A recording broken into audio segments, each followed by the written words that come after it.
Hey guys, what's going on? Welcome to this week's model breakdown for the John Deere Classic. Going to go through, again, just to recap some of the key stats, look at the model, look at some of the guys that the model likes, talk about kind of the betting card for the week. I have some guys that I've bet already, trying to narrow it down a little bit, but hopefully this helps, you guys, again, coming off a win last week, give you a little bit more of the thought process, give you guys some of the, again, kind of key stats, how folks are rating out in some of the key areas. If you'll recall, we talked about this in the last video. TPC Deere Run is a second shot course, so fairways are fairly easy to hit. You got to hit them though, or else you're going to be in trouble. But then it's really a second shot course, so we're putting a lot of weight on strokes gained approach this week.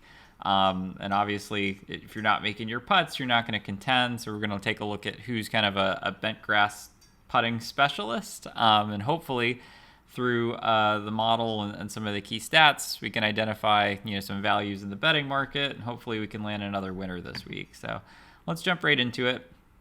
So if I bring up, this is my current kind of iteration of the model. I'm not sure I'm done tweaking it yet, but I wanted to point out a couple things that I'm doing this week. So again, I'm putting a lot of weight on strokes gained approach because it's a second shot course. If you're not gaining on approach, you're probably not going to be in it unless you're gaining like 10 strokes putting, like one Dylan Fratelli did the last time this event was played.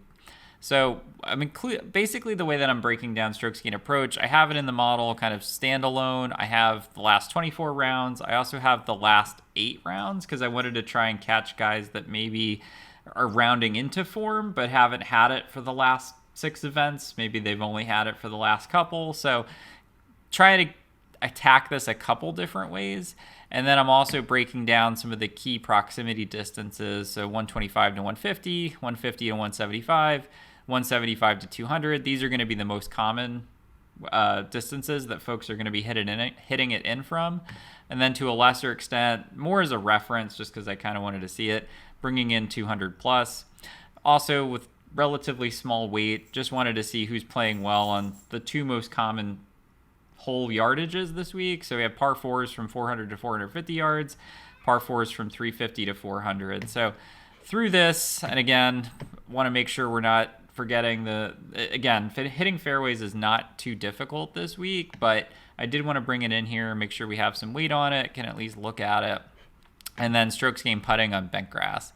The other thing that I brought in here, we've done this a few times before, opportunities gained.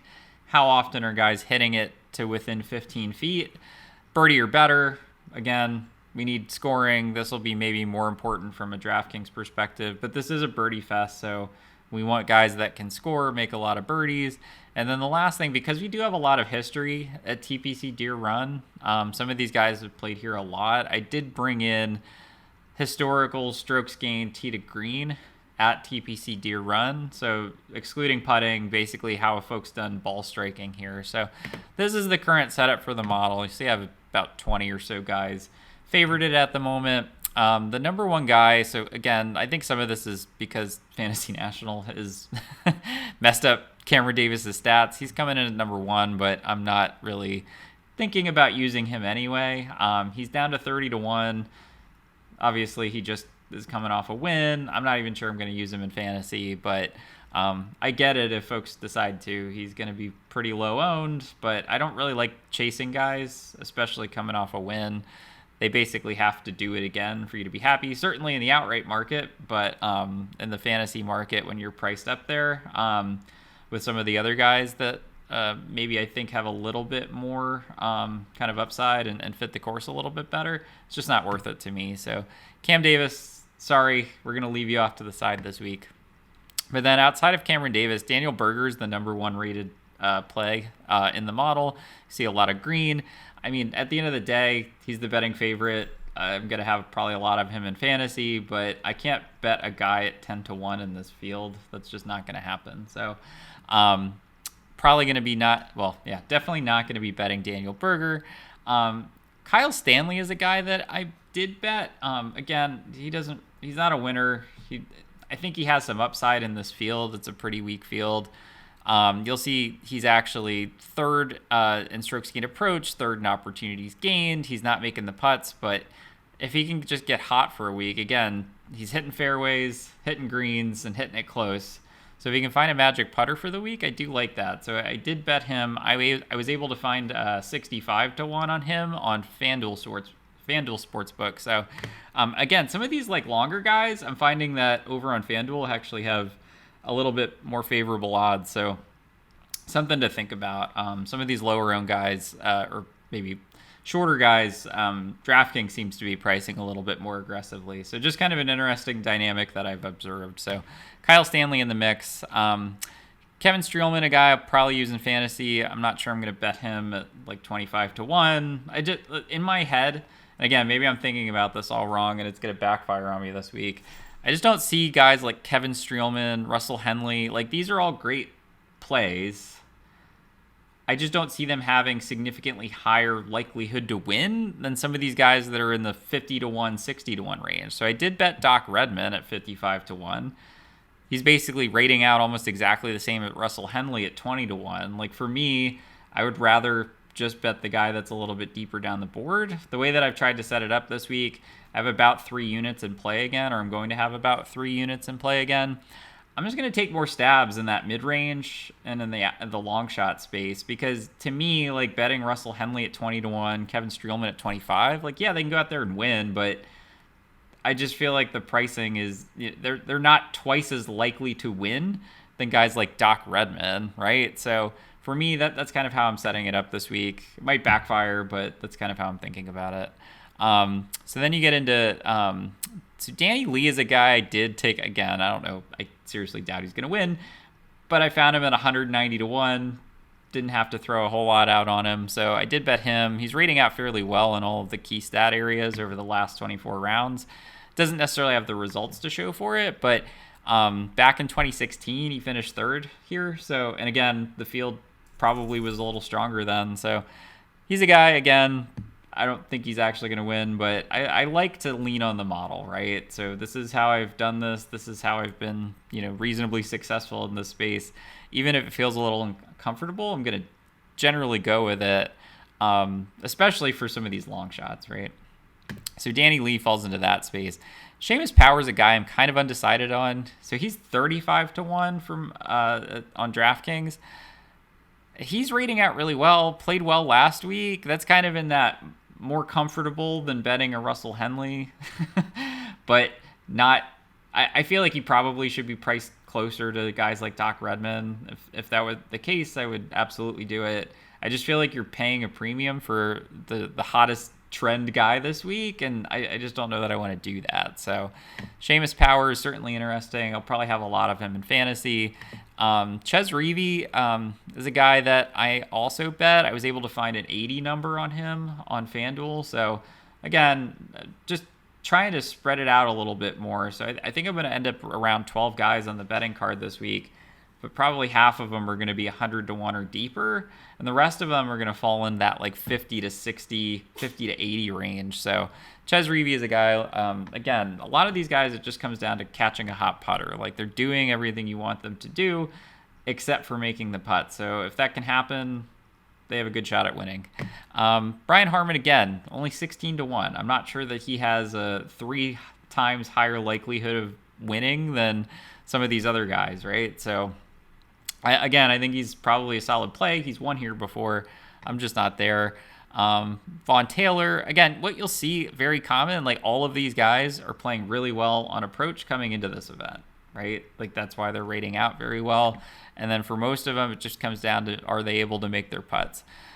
Troy Merritt, Hank Lebioda are guys I'm probably going to end up staying away from this week. I mean, I may regret that, but I just feel like being in contention as frequently as they have been, it's just something that takes a lot out of you, right? Especially for poor Hank and Troy, really. Like, being there at the end last week, it's something that, I think that can also, even at just wear and tear aside, like, just emotionally, that takes a lot out of you. So probably going to stay away from those guys. This next range is definitely really interesting to me. So I have bet Doug Gim. I found him at 60 to 1 on FanDuel. Again, just comes down to making the putts. Everything else looks really solid.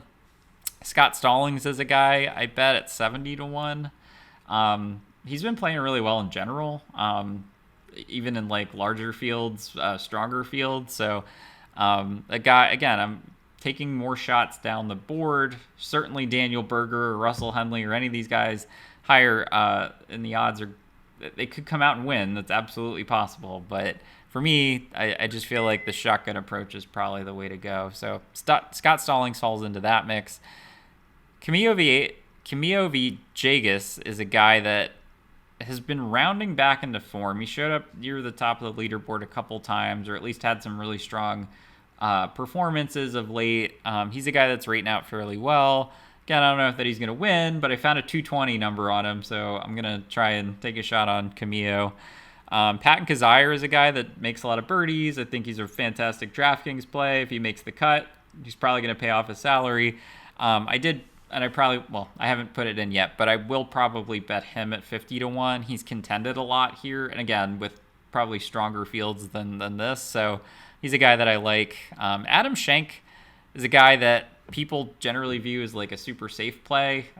He's generally reasonably priced, and he gains in a lot of the areas that we think are important this week. He gains in generally all facets of his game. I actually think he has some upside this week. He could absolutely contend here as well. So I found 190 on him. So I'm going to take a shot there on Adam Schenk. Henrik Norlander, Matthew Neesmith. These guys are, again, Norlander is really interesting to me. I think he's 70-1 on DraftKings, but 140 on Fanduel. So maybe this is just like the relative pricing effect. But I did bet Norlander. He's been playing really well of late too. Again, top 20 in the field and these key proximity distances, strong approach game, strong approach numbers, just comes down to making the putts. Matthew Neesmith, same idea. So I was able to find 160 on Matthew Neesmith, so I did take that.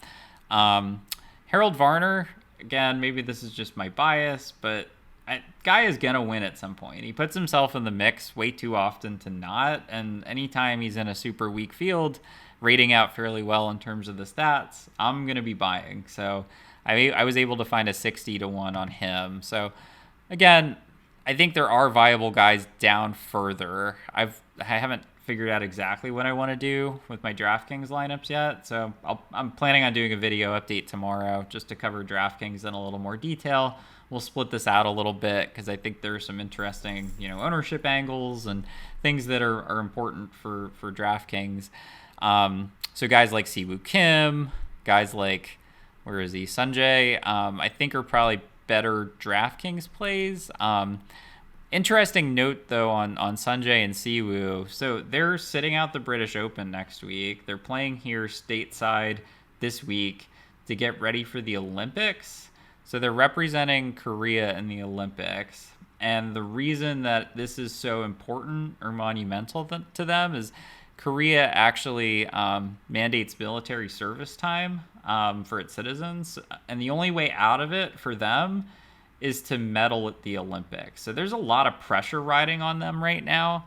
And I think, their games, they're obviously trying to get it into form ahead of playing in the Olympics.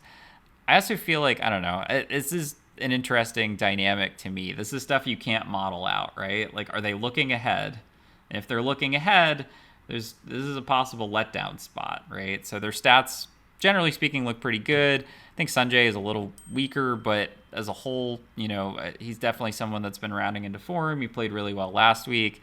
He's a much better player in Florida, but he's a guy that I could definitely see. I'm definitely not going to be betting him, nor am I going to be betting Siwoo Kim, but I think it's something that's important to kind of think about. Again, I'm not sure exactly what I'm going to do with these guys, but I think it's really important. So anyway, it's a little bit of a breakdown in terms of who I'm looking at. Again, some of the key stats, the model breakdown. I'm going to do a more detailed DraftKings video for you guys next week or tomorrow for basically ahead of lineup lock. So again, as always, if you enjoyed the content, please give the video a like, subscribe to my channel. We'll be in touch here soon. Really excited for this event. It's a fun one. So looking forward to it. And if you're tailing any of these bets, good luck. Let's hope we hit another one this week. So thanks for tuning in, guys.